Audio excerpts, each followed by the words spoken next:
नमस्कार, स्वागत है आप सभी का द न्यूज़ नाउ में। मैं ही यानी जो आपके साथ। ब्रेस्ट कैंसर अवेयरनेस मंथ इस समय चल रहा है और अगर ब्रेस्ट कैंसर को लेके बात की जाए तो कुछ रिपोर्ट्स के मुताबिक हर साल पूरे अगर ग्लोबली हम देखें, पूरे विश्व भर में देखें तो 2 मिलियन से ज़्यादा केसेस रिपोर्ट किए जाते हैं और लगभग 5 लाख से ज़्यादा महिलाएं ऐसी हैं जो ब्रेस्ट कैंसर की वजह से अपनी जान गंवा देती हैं। इस सब पे बातचीत करने के लिए आज जो स्पेशल गेस्ट हमारे साथ ज्वाइन कर चुकी हैं वो हैं doctor Surbhi Kudiyal, breast oncologist. उनसे बातचीत करेंगे, इस महीने के बारे में भी जानने की कोशिश करेंगे और ब्रेस्ट कैंसर को लेके बहुत ज़्यादा मिथ्स हैं जो लोगों के माइंड में, वो भी डिबंक करने की कोशिश करेंगे। सबसे पहले तो डॉक्टर सुरभि, स्वागत है आपका। Thank you. इस महीने की अगर बात की जाए, इसे पिंक अक्टूबर या पिंक टोबर भी कहा जाता है, इस नाम से भी जाना जाता है और ब्रेस्ट कैंसर की रेलेवेंस पिंक रिबन से बहुत ज़्यादा है। लोग पिंक रिबन्स पहन के अवेयरनेस के रूप में जो है सामने आते हैं कि पिंक रिबन उन्होंने लगाया है, वो अवेयर है। तो इसके बारे में जानना चाहूँगी, स्टोरी क्या है पिंक रिबन की? देखो ये जो स्टोरी है ये लॉन्ग बैक, मतलब बहुत पुरानी भी नहीं है कि मैं बोलूँ एजेस पहले की है या कुछ, मतलब 1985 से स्टार्ट हुआ था। 1985 में अमेरिका में there was an association, American cancer society, और उन्होंने कोलैबोरेट किया था। एक फार्मासिस्ट की ना इंडस्ट्री थी वहाँ पर, तो इम्पीरियल इंडस्ट्री करके नाम था। सो उनके साथ कोलैबोरेट किया था फीमेल्स को ये बताने के लिए that how important are the mammograms. So this happened in October and incidentally this happened in October and that was in 1985। और उस टाइम के जो वहाँ पर प्रेसिडेंट थे, उनकी जो वाइफ थी, she was a cancer survivor and a breast cancer survivor. So she kicked this and मतलब उनके लिए ये एक प्लेटफॉर्म बन गया कि उसको वो और यूटिलाइज करें ब्रेस्ट कैंसर सर्वाइवर्स के लिए या ब्रेस्ट कैंसर के बारे में लोगों को प्रोपोगेट करने के लिए।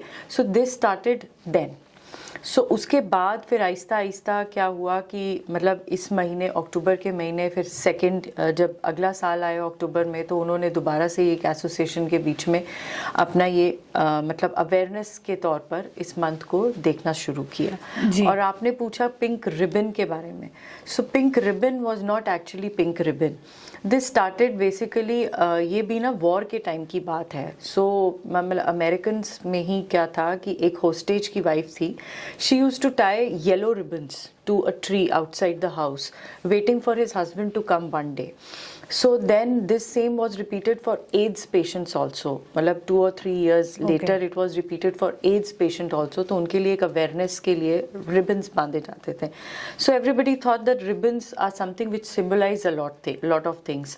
So फिर उसके बाद क्या हुआ? Basically जो इसका color था that was peach. सो एक मैडम थी कैरलॉथ और एक और मैडम थी कैनेडी। उनके बीच में there was a certain drift और टिफ्ट की, एक जो थी वो अवेयरनेस के लिए होती थी और जो दूसरी थी उन्होंने इसको कोलैबोरेट करने की कोशिश की सो दैट कि वो एक इसको लार्ज लेवल पर लेके जाए। सो उनके टिफ की वजह से जो पीच रिबन था वो विड्रॉ हो गया और फिर उसके बाद उन्होंने जो उनकी जो दूसरी काउंटर पार्ट थी उन्होंने पिंक को रिप्रेजेंट करना स्टार्ट किया। वैसे भी pink is a colour of hope. So with this thought, मतलब हमारे लिए the pink ribbon is a pink of a color of hope which is for every breast cancer survivor। जी, इसी के साथ मैं जानना चाहूँगी टाइप्स ऑफ कैंसर के बारे में। बहुत सारे टाइप्स हैं पर इसमें विमेन को जो स्पेसिफिकली रहता है ब्रेस्ट कैंसर के केसेस में, कुछ डेटा भी शेयर करना चाहूँगी। एक स्टडी के मुताबिक 2020 में जो ब्रेस्ट कैंसर था वो 13.5% था सारे कैंसर के केसेस में और इसमें 10.6% ऐसे थे जिसमें डेथ्स देखने को मिली। तो अगर हम कैंसर की स्पेसिफिकेशन करें मेन एंड विमेन में, स्पेसिफिकली विमेन में ब्रेस्ट कैंसर कितना ज़्यादा देखने को मिलता है as compared to other types? देखो ब्रेस्ट कैंसर जो है, देर आर फ्यू कैंसर्स जिनको हम स्क्रीन कर सकते हैं। स्क्रीन का मतलब ये होता है कि हम उनके ऊपर कोई भी सुई या मतलब कोई भी चीरा लगाने की हमें ज़रूरत नहीं पड़ती है, but with simple modalities like mammography हो गई या जैसे हम ओरल कैंसर्स होते हैं, मुंह के कैंसर्स जिनको बोलते हैं, तो उनके बीच में हम मुंह के एग्जामिनेशन से हम बता सकते हैं। सर्विक्स का कैंसर होता है, बच्चेदानी का कैंसर, जिसको हम पैप्समेयर, जो एक बड़ा नॉन इन्वेजिव सा टेस्ट है, हम उससे इन कैंसर्स को स्क्रीन करते हैं। सो प्रॉबेबली मुझे लगता है कि नॉन इन्वेजिव स्क्रीनिंग मेथड्स की वजह से these cancers have always been so prevalent. और दूसरा क्या है कि सबसे पहले हम सुनते थे जो बच्चेदानी का कैंसर है, जो सर्विकल कैंसर है, that was top on the list. ठीक है, उसके बाद ब्रेस्ट कैंसर आना स्टार्ट हुआ, then oral cancers, and it is not, जो ओरल कैंसर्स हैं वो मेल और फीमेल दोनों में प्रीडोमिनेंट है। अब सिंस की बच्चेदानी का कैंसर है वो फीमेल्स के बीच में प्रीडोमिनेंट है। अब आपने बात की कि breast cancer in for that matter any cancer is getting more and more prevalent nowadays is just because of good and better diagnostic modalities जी. and secondly is that कि हर पेशेंट जो है वो उसके बारे में अवेयर होना स्टार्ट हो गया। उनको ये लगता है कि ये जो बीमारी है इट्स नो मोर, कि ये मतलब अगर मुझे हो गई so I am, that's not the end of my life, I need to fight it out. So now everybody wants to come out, get themselves diagnosed and फिर then they really fight for it. And I've seen so many people, those who are still survivors and all, and you won't imagine, they have just changed the pattern of their living, जिसको हम कहते हैं ना एक lifestyle change करना पड़ा, जिस lifestyle change करने के बाद they are as hale hearty like you and me। तो मतलब आप डिफ्रेंशिएट भी नहीं कर पाओगे कि किसी को ऐसी कोई प्रॉब्लम पहले थी भी या नहीं थी।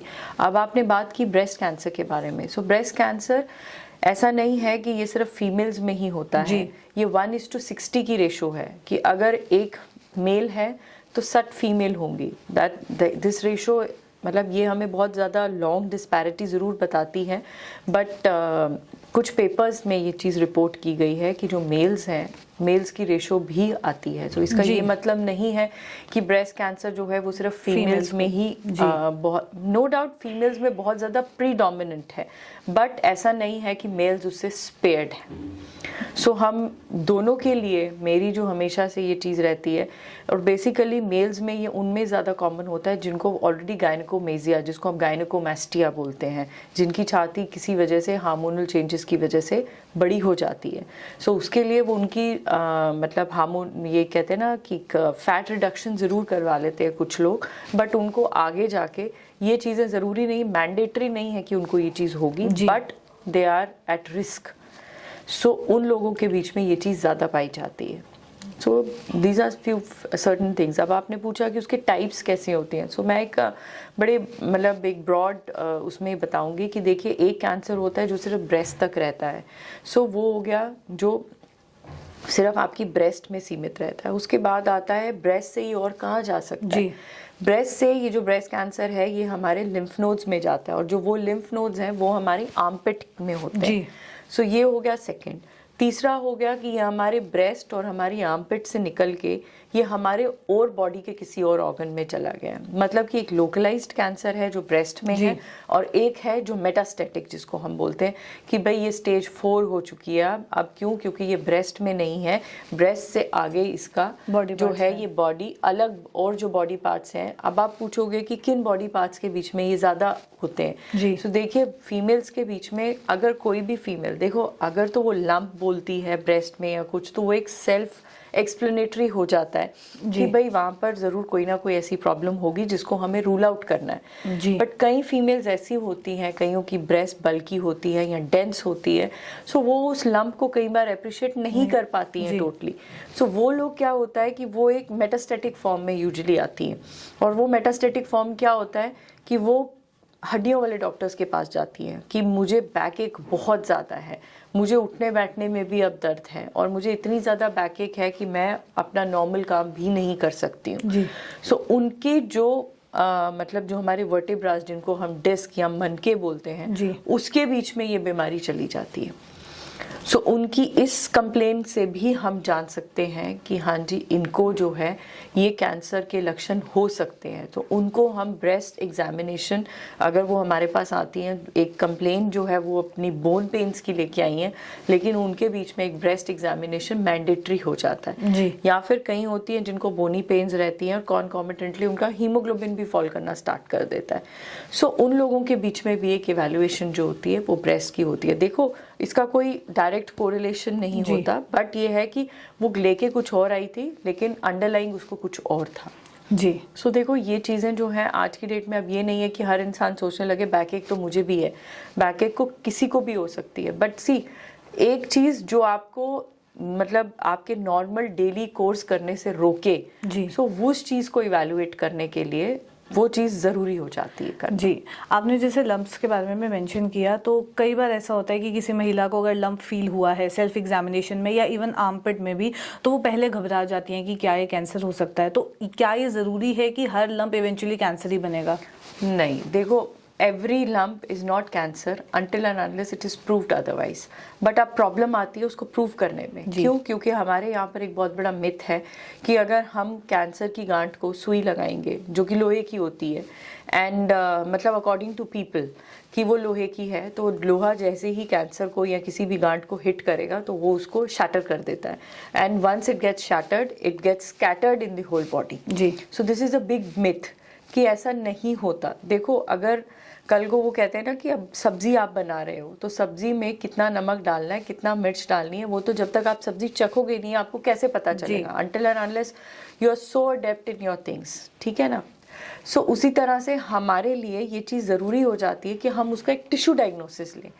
सो देखो, हम कोई भी, जैसे आपने बोला कि हर लंप कैंसर तो होता नहीं है जी। सो एग्जैक्टली हर लंप कैंसर नहीं होता है। इसके बीच में कुछ लंप्स होते हैं जो फैट के होते हैं, ठीक है, उनको हम लाइपोमास बोलते हैं, फाइब्रोएडिनोमास बोलते हैं, जो हार्मोनल चेंजेस की वजह से जो फैट होती है वो एक जगह पे इकट्ठी हो जाती है। या फिर कई बार हमारे यहाँ पर क्या होता है कि जैसे आप फीमेल्स हैं, गाड़ी चलाती हैं, सीट बेल्ट्स पहनती हैं, जी। किसी का एक्सीडेंट हो गया, कुछ हो गया, ब्रेस्ट के ऊपर स्टेयरिंग का इम्पैक्ट हुआ, वहाँ पर जो फैट होती है वो इकट्ठी हो जाती है, उसको फैट नेक्रोसिस बोलते हैं।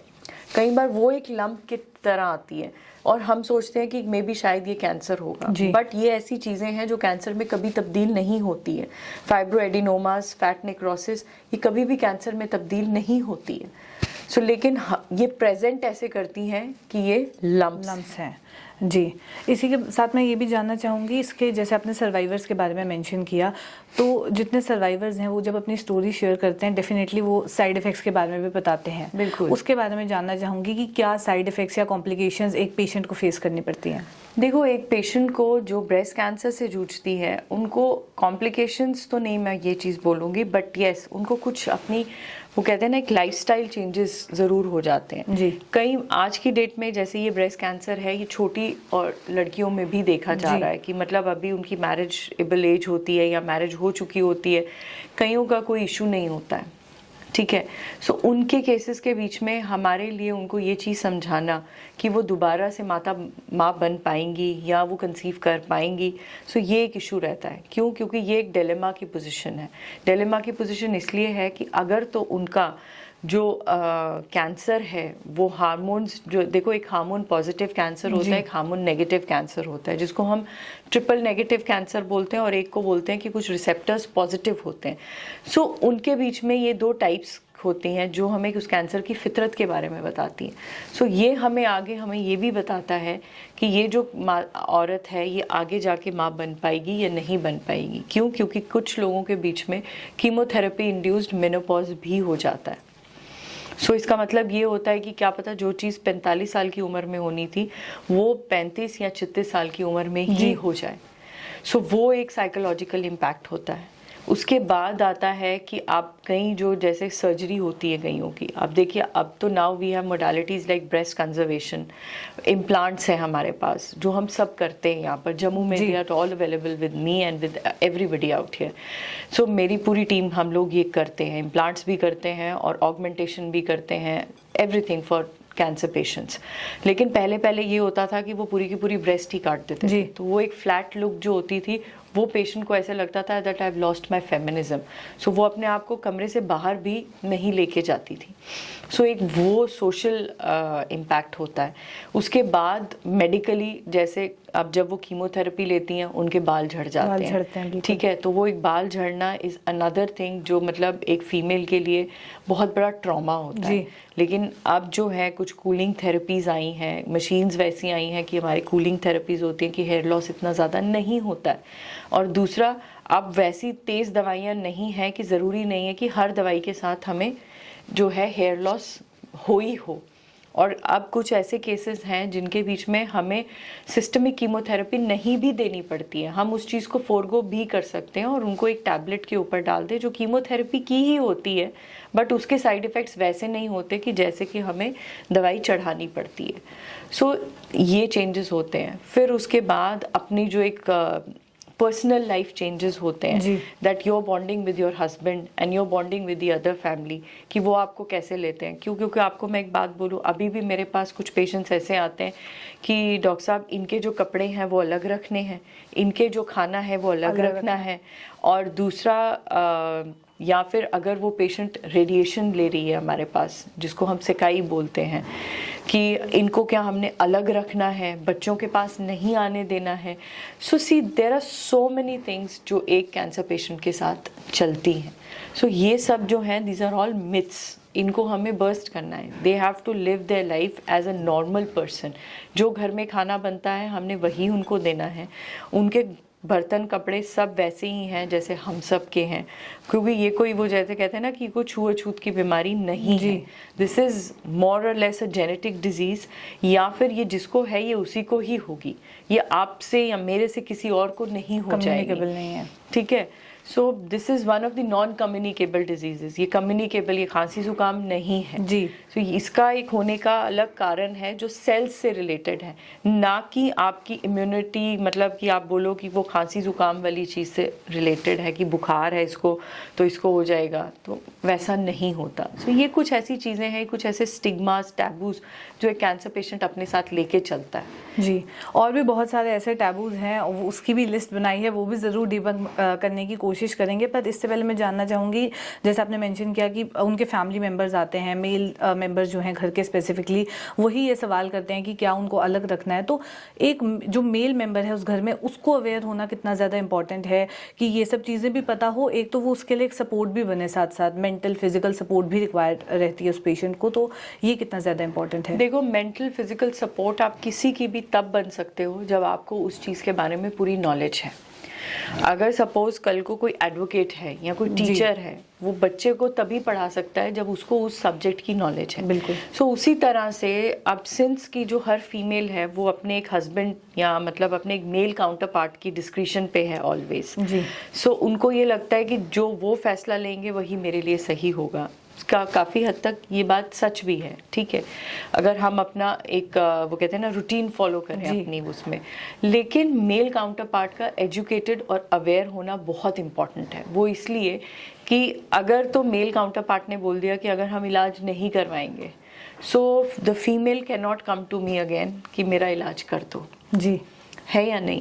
सो इसका मतलब ये हो गया कि जो एक बीमारी जिसको हम लाइलाज बोलते हैं आज की डेट, मतलब कि अब हम कहते हैं कि ये लाइलाज नहीं है और इसका इलाज है, सो सिर्फ उस मेल काउंटर पार्ट की वजह से हम उस फीमेल को वो फैसिलिटीज़ नहीं दे पाए।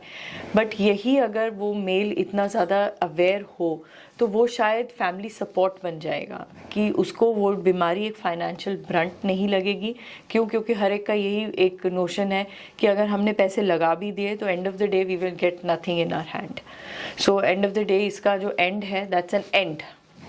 सो वो वैसा, दिस इज़ अ मिथ।